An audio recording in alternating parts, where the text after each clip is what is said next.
Assalamualaikum warahmatullahi wabarakatuh. Salam sejahtera bagi seluruh sahabat-sahabat pelaku penatasan keuangan di lingkungan pemerintah daerah di seluruh Indonesia. Kali ini saya akan melanjutkan video saya yang sempat tertunda, yaitu video pembahasan tentang manual book atau modul penatausahaan keuangan dalam sistem informasi pemerintah daerah SIPD.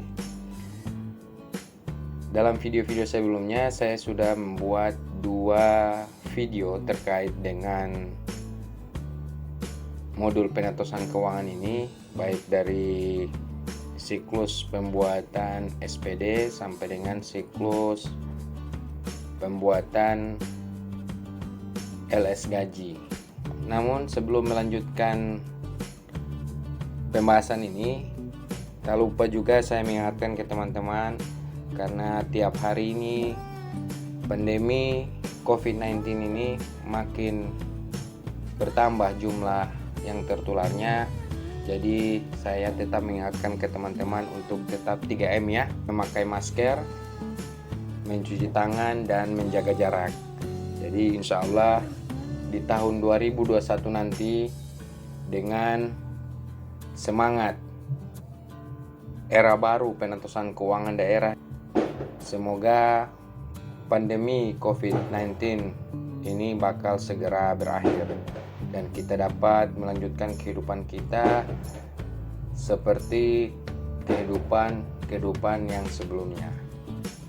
Oke, lanjut ya teman-teman, kita langsung ke pembahasannya. Karena video terakhir kita membahas tentang masalah siklus LS gaji, seperti janji saya di video terakhir kemarin. Video pada bagian ketiga ini kita akan membahas tentang siklus uang persediaan dan ganti uang persediaan.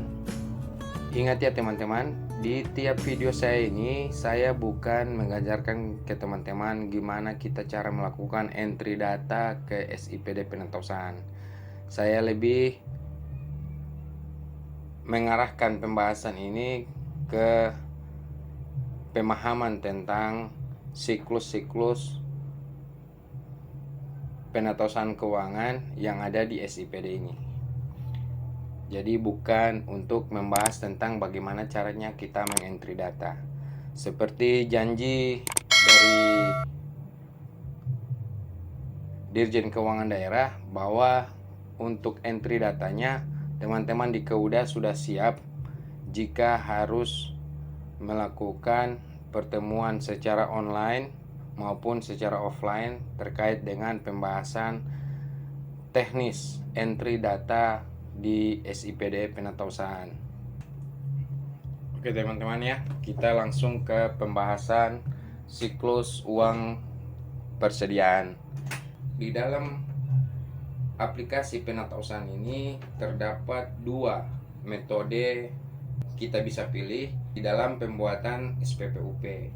Ada namanya pembuatan uang persediaan dengan metode kunci rekening dan tanpa kunci rekening. Seperti apa 2 metode itu, nanti saya akan coba bahas di tiap slide dari modul ini. Untuk slide yang pertama ini kita akan membahas tentang tata cara pembuatan atau siklus uang persediaan dengan kunci rekening. Seperti biasa ya teman-teman, jadi di dalam aplikasi ini tampilannya seperti ini. Jadi kita login dengan menggunakan akun bendahara pengeluaran dan kita langsung akan dibawa ke dashboard seperti biasa untuk pembuatan SPP. Seperti halnya pembuatan SPP di beberapa aplikasi penatasan keuangan yang kita sudah gunakan sebelum ada sistem informasi pemerintah daerah ini. Di sini ada 2 metode ya. Jadi metode UP itu ada UP kunci rekening dan tanpa kunci rekening. Metode awal ini kita bahas tentang UP kunci rekening. UP kunci rekening itu adalah metode permintaan uang persediaan dengan kita sudah menetapkan rekening apa yang bakal kita minta dan kita jadikan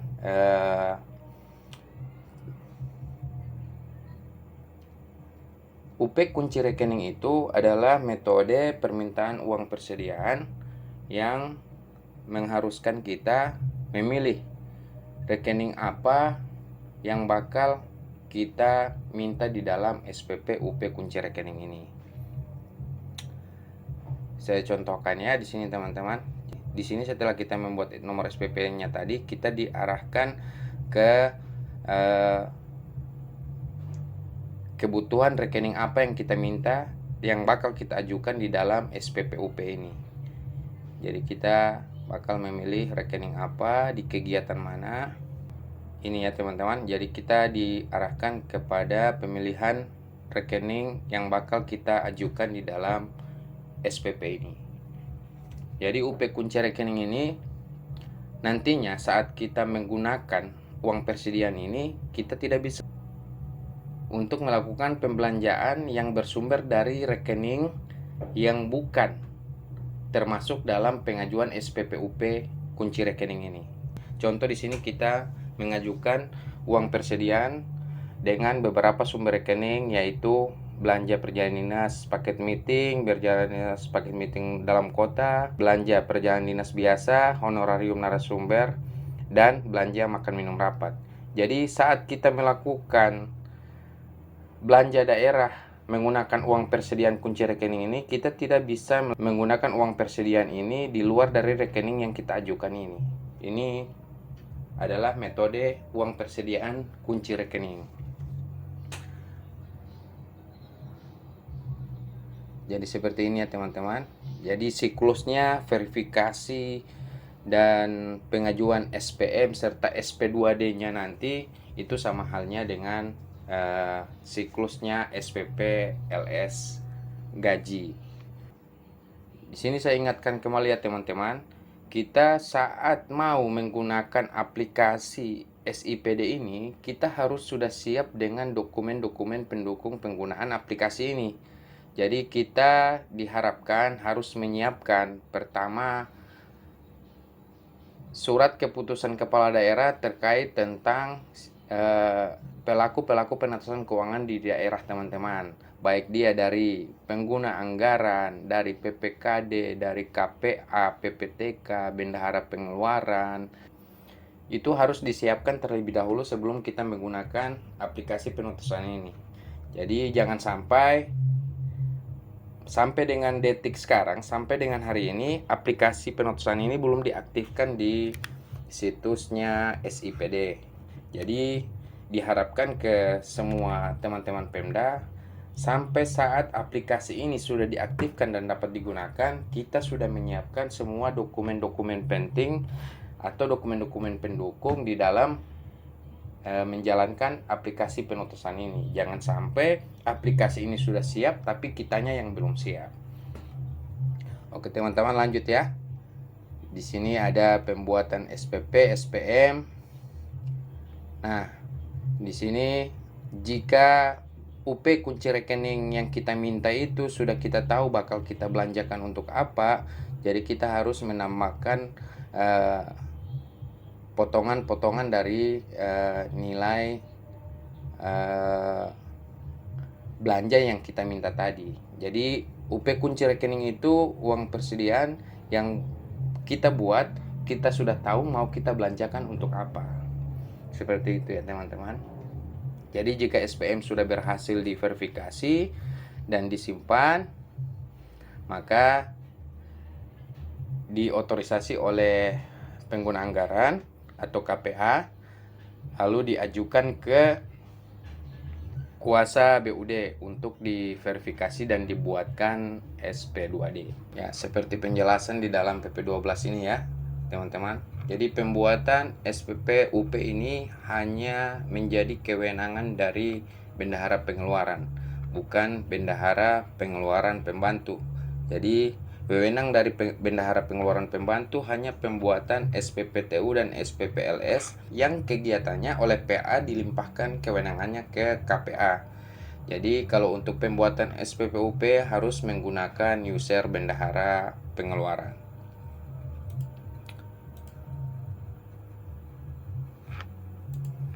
Oke, lanjut ya. Jadi setelah SPM diajukan, diverifikasi dan dibuatkan SP2D-nya, seperti biasa, bendahara melakukan pembukuan atas penerimaan SP2D UP. Jadi ya seperti ini teman-teman. Jadi saat terima SP2D apapun, bendahara harus melakukan pembukuan atas penerimaan SP2D dimaksud. Nah, ini ada akun bendahara pengeluaran untuk pelimpahan SP2D. Maksud dari pelimpahan SP2D yang sudah dibukukan tadi ini teman-teman, maksudnya jika ada anggaran yang diajukan dalam SPP UP kunci rekening tadi merupakan bagian dari suatu kegiatan yang sudah dilimpahkan oleh PA ke KPA, maka bendahara pengeluaran harus melakukan pelimpahan atas SP2D yang diterima ke bendahara pengeluaran pembantu. Seperti itu ya teman-teman. Jadi saya ulangi lagi, jika ada anggaran atau belanja yang diminta di dalam pengajuan SPP UP kunci rekening tadi merupakan bagian dari kegiatan yang oleh pengguna anggarannya sudah dikuasakan ke KPA, maka bendahara pengeluaran pembantu harus melimpahkan SP2D yang diterima itu atau sejumlah rekening belanja yang diterima itu yang sudah menjadi kewenangannya KPA ke bendahara pengeluaran pembantu si KPA itu sesuai dengan peraturan pemerintah nomor 12 tahun 2019. Jadi seperti itu ya teman-teman. Jadi jika ada kegiatan yang dikuasakan ke KPA, dana SP2D-nya harus dikelola oleh bendahara pengeluaran pembantu. Kita lanjut ya ke pembuatan SPP dengan metode tidak kunci rekening atau dalam hal ini SPPUP gelondongan sesuai jumlah atau mungkin sesuai SK uang persediaan yang dikeluarkan oleh kepala daerah.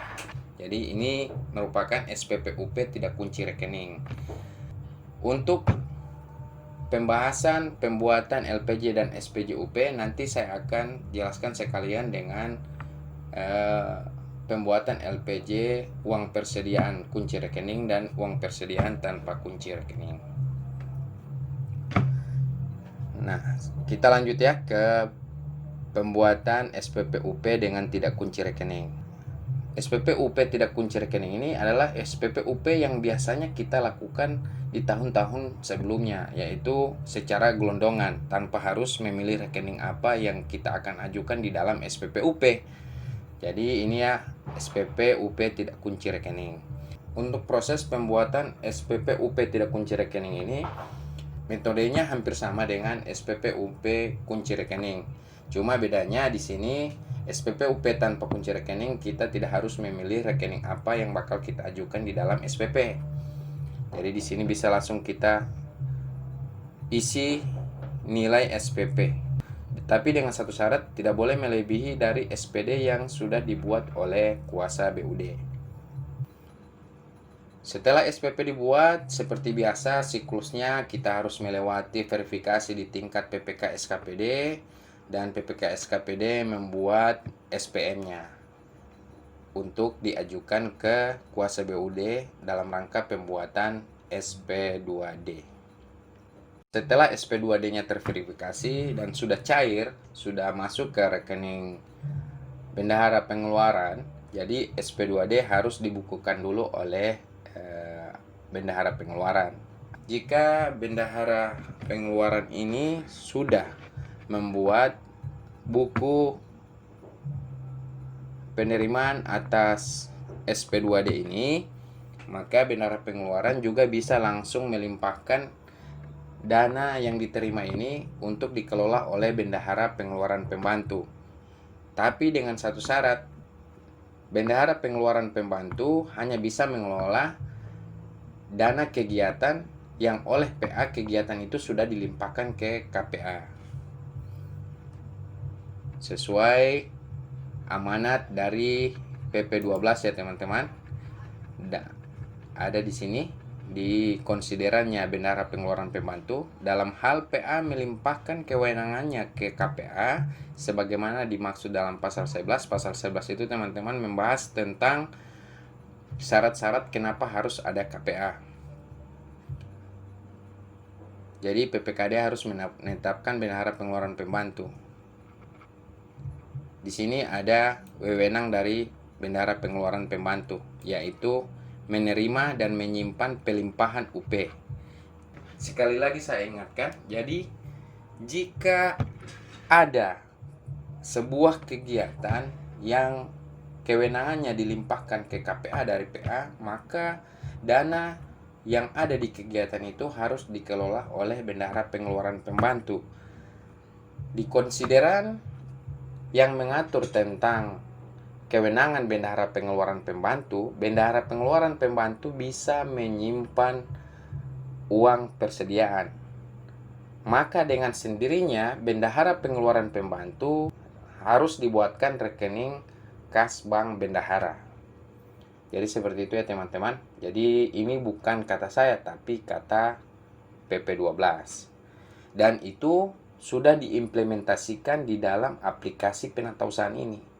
Jadi di penatausahaan ini jelas teman-teman, di SIPD penatausahaan ini jelas sangat detail implementasinya dengan PP12. Jadi apa saja yang dikatakan oleh PP12 sama halnya metodenya yang ada di dalam aplikasi penatausahaan SIPD ini. Jadi kalau teman-teman mau memahami siklus atau semua siklus penatausahaan dalam aplikasi SIPD ini, cukup teman-teman pelajari siklus penatausahaan yang sudah ada di PP12. Cuma memang sampai dengan saat video ini saya share, belum ada turunan PP12 untuk mengganti Permen 13 tentang penjelasan teknis-teknis dari pengelolaan keuangan daerah ini. Oke, lanjut ya teman-teman. Di sini ada form pendistribusian pelimpahan SP2D ya. Jadi teman-teman, sekali lagi saya mengingatkan ke teman-teman. Jadi sebelum teman-teman menggunakan aplikasi SIPD ini, teman-teman harus menyiapkan semua dokumen yang dibutuhkan oleh aplikasi ini. Di laporan pertanggungjawaban khusus dana yang sudah dilimpahkan oleh bendahara pengeluaran ke bendahara pengeluaran pembantu, pembuatan LPJ-nya itu menjadi kewenangannya bendahara pengeluaran pembantu. Sesuai PP12, kewenangan verifikasi LPJ yang dibuat oleh bendahara pengeluaran pembantu itu ada di PPK unit SKPD, yaitu PPK pembantunya PPK SKPD. Di pasal di ayat 2 huruf C, melakukan verifikasi laporan pertanggungjawaban bendahara penerima pembantu dan bendahara pengeluaran pembantu ya. Mungkin ini ya teman-teman agak keliru dalam pengetikan ini, mungkin saja, tapi kita lihat saat diklat teknis pengisian aplikasi ini. Di sini saya tidak mengajarkan teman-teman bagaimana caranya melakukan entry data aplikasi, tapi di sini saya lebih ke arah pembahasan bagaimana kita memahami aplikasi penatausahaan ini. Jadi saat teman-teman berhadapan langsung dengan aplikasi ini, bisa lebih cepat mudah memahami proses di aplikasi ini. Setelah login menggunakan akun PPK unit SKPD, jadi melakukan verifikasi atas LPJ yang dibuat oleh bendahara pengeluaran pembantu. Dan setelah diverifikasi LPJ-nya selesai, dia otomatis langsung menjadi dokumen LPJ dari permintaan SPP UP-nya bendahara pengeluaran tadi. Jadi seperti itu ya teman-teman. Kita lanjut ke pembahasan siklus dari SPP GU. Seperti biasa, pembuatan SPPGU harus menggunakan akun Bendahara Pengeluaran SKPD.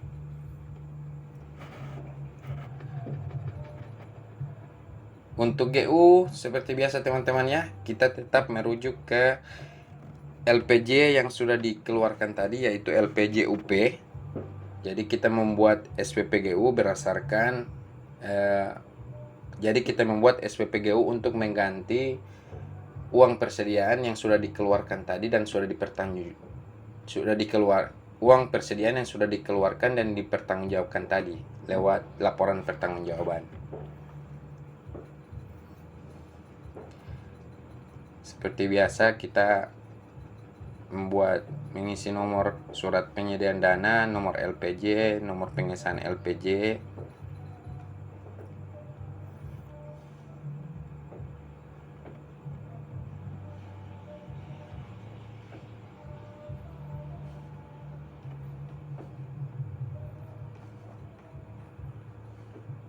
Untuk batasan-batasan uang persediaan itu ditetapkan oleh kepala daerah ya teman-teman. Nah, setelah SPP dibuat, siklusnya kembali seperti biasa harus diverifikasi oleh PPKS KPD lagi. Sebagai tambahan informasi teman-teman, video ini saya buat saat malam pergantian tahun ya. Jadi video ini agak berisik dengan bunyi letusan-letusan petasan di luar sana. Di sini saya mengurung diri untuk mempelajari siklus dari aplikasi ini, biar saat aplikasi ini sudah di depan kita, saya sudah bisa lebih paham dan saya bisa sharing ke teman-teman dan kita bisa paham berjamaah.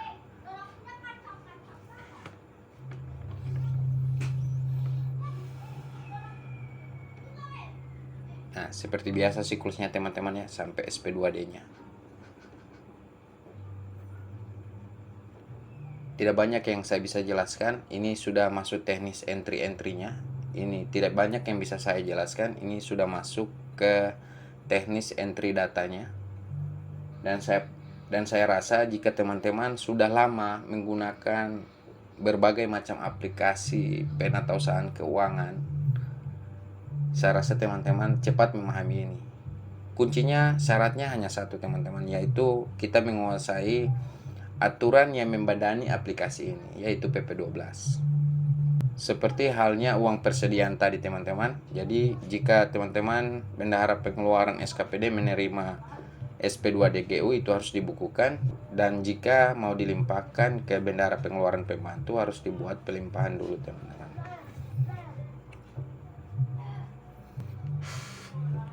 Oke, saya rasa sampai di sini dulu video saya teman-teman.